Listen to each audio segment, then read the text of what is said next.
hold down the fort. I'll be with you in spirit every step of the way, Al. Walk through the door now.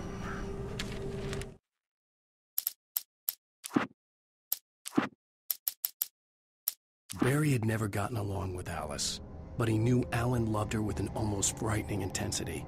And now something had happened to Alice. And here was Al armed with a gun and saying things people got put in padded cells for. It was as if his friend had experienced a massive psychotic episode and was now totally disconnected from reality. It scared the shit out of Barry.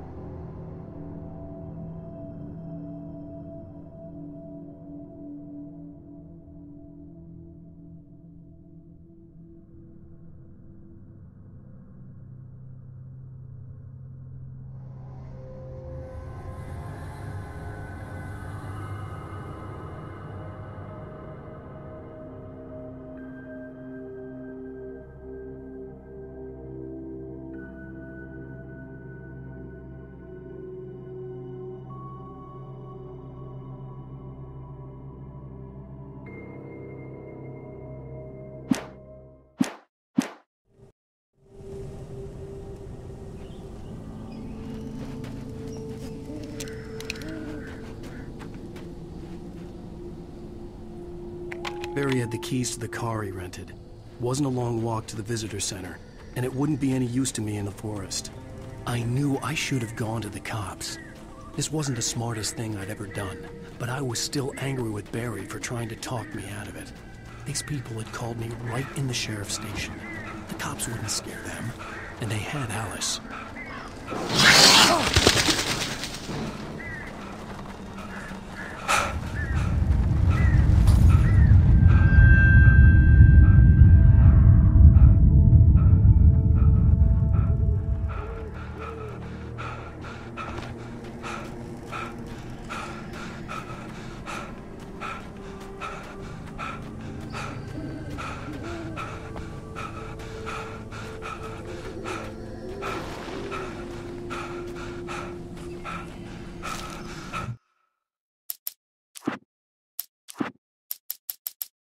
The air in the visitor center was heavy with an awful smell, as if some rotten drowned thing had crawled up from its grave. Rusty kept coughing blood. My eyes were drawn to the twisted shape of his broken leg. The attack had been vicious. Max whined in his cage. Rusty's eyes were wild with fear and terror. He gasped. "Mr. Wake, it happened just the way it was on that page."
Please help!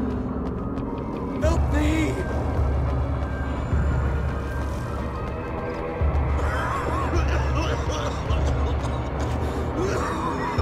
Hello?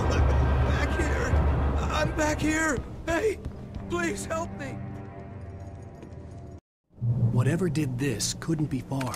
Rusty had found a page from the manuscript. It would help me understand what had happened.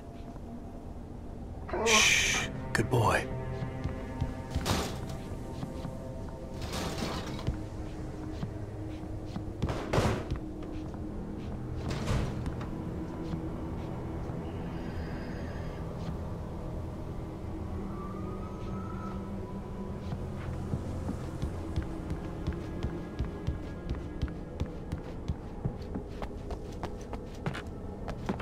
The only way to make sure that Rusty was safe was to get the power running and the lights back on.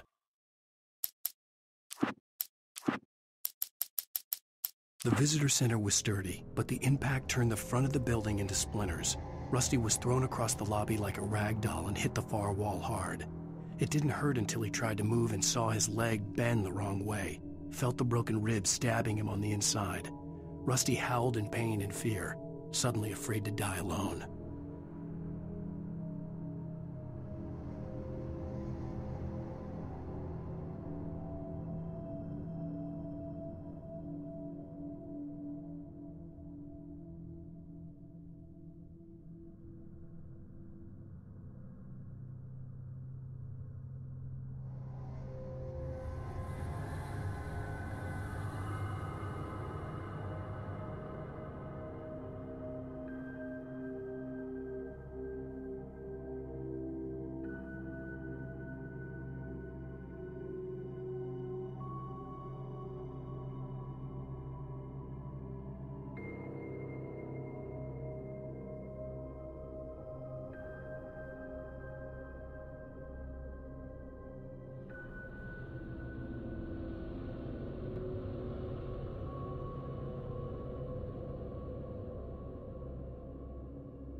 At the last instant, I changed direction and threw myself down.